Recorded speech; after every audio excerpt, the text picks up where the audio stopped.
ہم وہی کہیں گے جو ہمارا دین ہم کو بتاتا ہے. عمل کرو تو تمہارا بھلا ہے. فاعوذ باللہ من الشیطان الرجیم. بسم اللہ الرحمن الرحیم. درود پاک پڑھیں. اللہم صلی علی سیدنا مولانا محمد مبارک وسلم. صلاۃ و سلام علیک یا رسول اللہ وسلم علیک یا حبیب اللہ.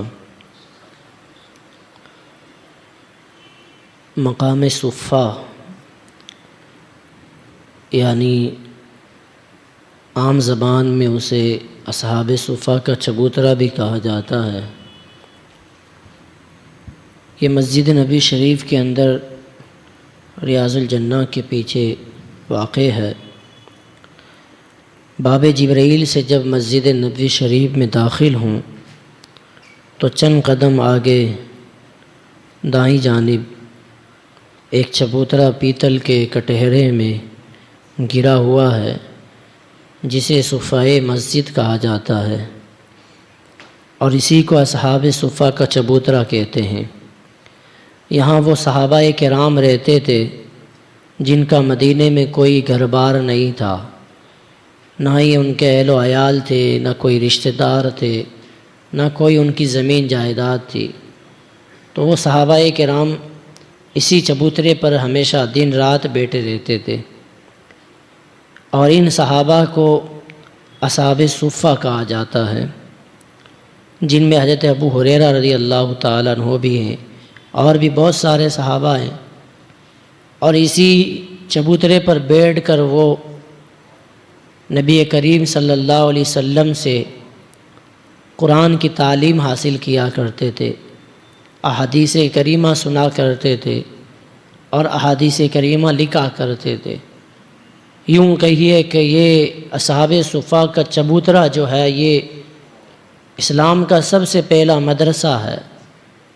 یہیں سے تعلیم کا آغاز ہوا، یہیں سے علم دین کے فروغ کا آغاز ہوا. تو یہ مسجد نبی شریف کا ایک بہت ہی مقدس مقام ہے جسے اصحاب صفہ کا چبوترا کہا جاتا ہے. مسجد نبی شریف میں جب آپ ریاض الجنہ میں جائیں گے تو ریاض الجنہ میں جب جاتے ہیں تبھی اس چبوترے کے پاس جانا نصیب ہوتا ہے. پہلے تو لوگ اس پر بیٹھ کر، اس پر کھڑے ہو کر نمازیں بھی ادا کرتے تھے، خوب یہاں بیٹھ کر قرآن کی تلاوت بھی کیا کرتے تھے. لیکن اب اس چبوترے پہ بیٹھنا الاؤڈ نہیں ہے.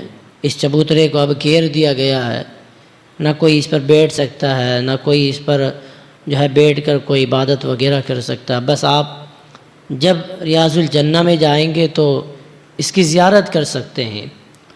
حضور صلی اللہ علیہ وسلم کے روضہ مبارک کے بالکل پیچھے ہے، تو اس کی زیارت صرف آپ کر سکتے ہیں. زیارت کر کے بھی آنکھوں کو ٹھنڈا کریں. اس کی زیارت بھی اگر ہمیں مل جائے تو بہت سعادت کی بات ہے. اس لیے یہ تمام مقدس مقامات کل بھی آپ نے جو سماعت کیے اور آج بھی جو بیان کیے گئے، مسجد نبی شریف کا ایک ایک کونا، ایک ایک پیلر، ایک ایک ستون جو ہے وہ ایک اپنا مقام رکھتا ہے.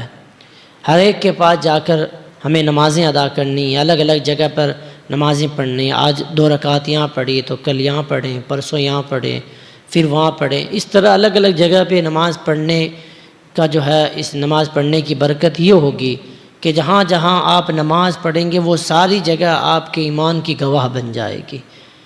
اور یہی جگہیں کہ جہاں ہم نے دنیا میں نمازیں ادا کی ہیں، اللہ کی عبادت کی ہے، یہی جگہیں قیامت کے دن ہمارے ایمان کی گواہی دیں گی. اللہ کی بارگاہ میں یہ مسجدیں جو اٹھا لی جائیں گی قیامت سے پہلے، اور یہ میدان محشر میں ہمارے ایمان کی گواہی دیں گے. ہم نے آج یہاں نماز پڑھی ہے تو یہ جگہ قیامت کے دن اللہ کی بارگاہ میں ہماری سفارش کرائے گی، اور یہ جگہ اللہ کی بارگاہ میں ہمارے ایمان پر شہادت دے گی، گواہی دے گی کہ یہ وہ تیرا بندہ ہے جو مجھ پر جو ہے نماز پڑھا کرتا تھا، ہمارے اندر نماز پڑھا کرتا تھا. تو اس طرح ہمیں مسجدوں کے اندر بھی الگ الگ جگہوں پر نماز پڑھنی چاہیے، الگ الگ جگہوں کو اپنا مصلی بنانا چاہیے. مسجد نبوی شریف میں، مسجد حرام میں، بیت اللہ شریف کے پاس جہاں جہاں جگہ ملے ہمیں عبادت کرنی چاہیے۔ اور حجاج کرام کے لیے تو ضروری بھی یہی ہے کہ وہ گئے کس لیے ہیں، عبادت کے لیے تو گئے ہیں، تو پورا فوکس ایک حاجی کا عبادت پہ رہنا چاہیے، چاہے وہ مکہ شریف کے ایام ہوں یا پھر مدینہ شریف کے ایام ہوں۔ اکثر ہم نے دیکھا ہے کہ وہاں لوگ مکہ شریف میں رہتے ہیں تو خوب طواف کرتے ہیں، عمرہ کرتے ہیں، لیکن جب مسجد نبوی شریف میں آ گئے، مدینہ شریف میں آ گئے، تو اب یہاں آ کر وہ ایک دو دن حاضری دی، اس کے بعد اپنے وہ شاپنگ میں لگ جاتے ہیں، آج یہ مارکیٹ کل وہ مارکیٹ، آج یہ مال کل وہ مال۔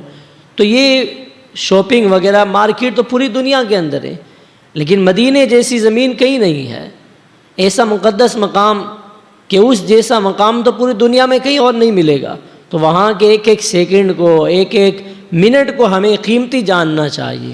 آج اللہ نے ہمیں یہ موقع دیا کہ ہم مدینے میں حاضر ہیں، پھر زندگی میں کبھی موقع ملے نہ ملے تو موقع کو غنیمت جانتے ہوئے ہمیں ان پورے اپنے ایام کو مدینہ منورہ کے قیام کے دوران ہر ایک منٹ کو اللہ کی عبادت میں گزارنا ہے، قرآن کی تلاوت میں گزارنا ہے، سنتوں پر عمل کر کے گزارنا ہے۔ ہو سکے تو روزہ رکھیں کہ مدینے میں جو روزہ رکھتا ہے اس سے وعدہ شفاعت ہے، بہت بڑی بات ہے۔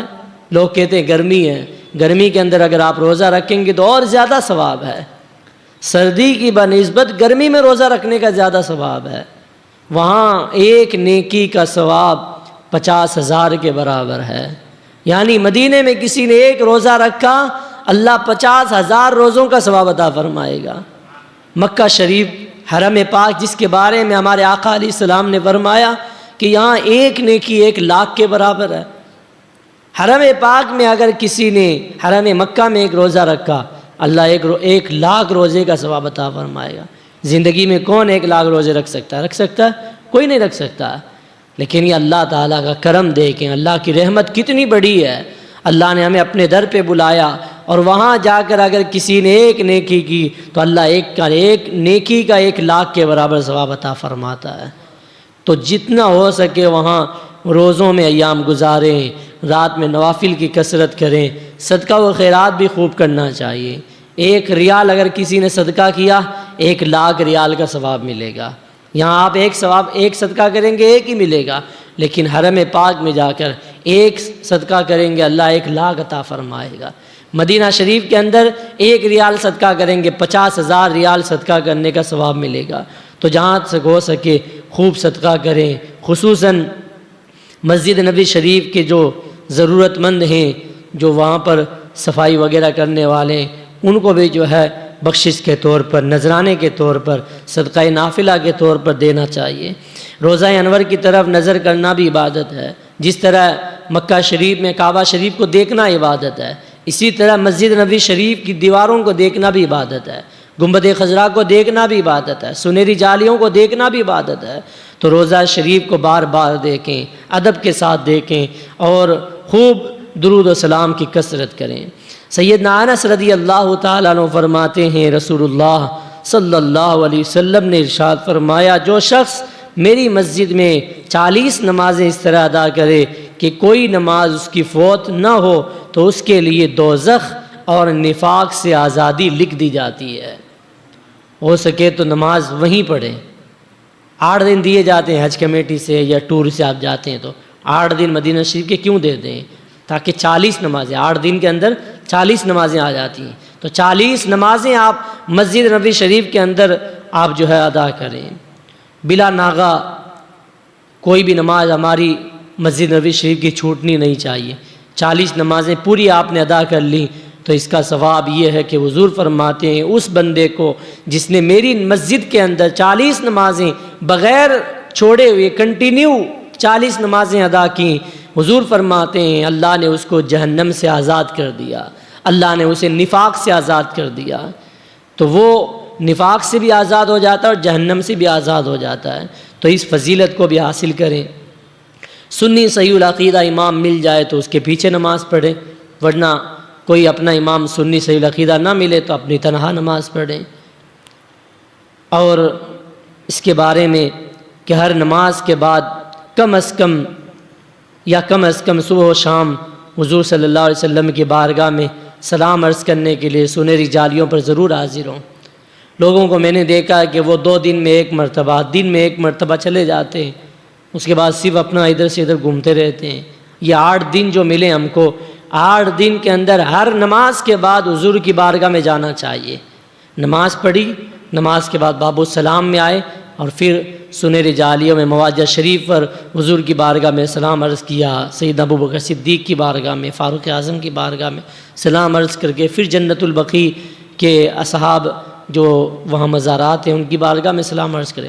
تو ہر نماز کے بعد ہمیں سلام پیش کرنے کا ایک معمول بنانا چاہیے۔ یا ہر نماز کے بعد نہیں جا سکتے تو کم از کم صبح اور شام ضرور جائیں۔ صبح فجر کے بعد حاضری دے دیں، رات کو عشاء کے بعد حضور کی بارگاہ میں چلے جائیں، اور کبھی بھی روزہ انور کو ہرگز پیٹ نہ کریں۔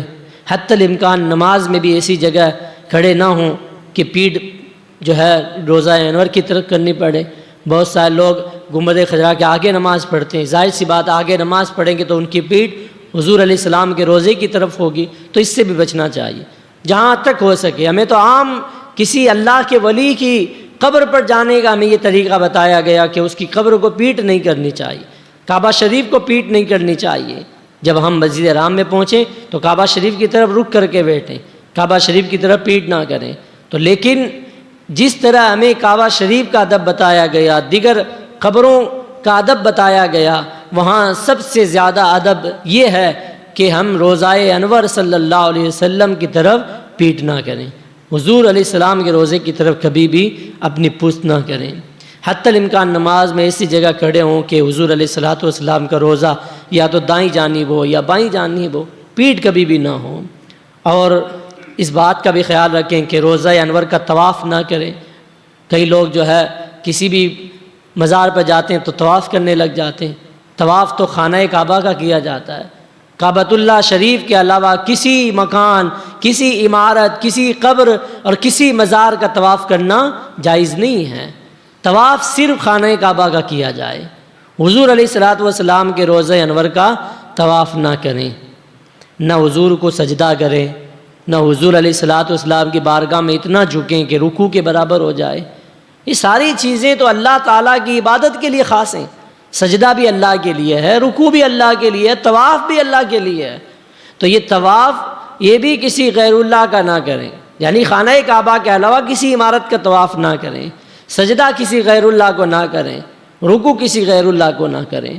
جب حضور کی بارگاہ میں سجدہ کرنے سے منع کیا گیا، حضور کی بارگاہ میں رکوع کرنے سے منع کر دیا گیا۔ بہت سارے لوگ کسی مزار پہ جاتے ہیں تو سجدہ کرتے ہیں، رکوع کر لیتے ہیں، جھک جاتے ہیں۔ یہ ساری چیزیں حرام ہیں، اسلام ہمیں ان سے منع کرتا ہے، ہماری شریعت ہمیں اس سے روکتی ہے۔ اعلیٰ فرماتے ہیں پیش نظر وہ نو بہار، سجدے کو دل ہے بے قرار، روکیے سر کو روکیے، ہاں یہی امتحان ہے۔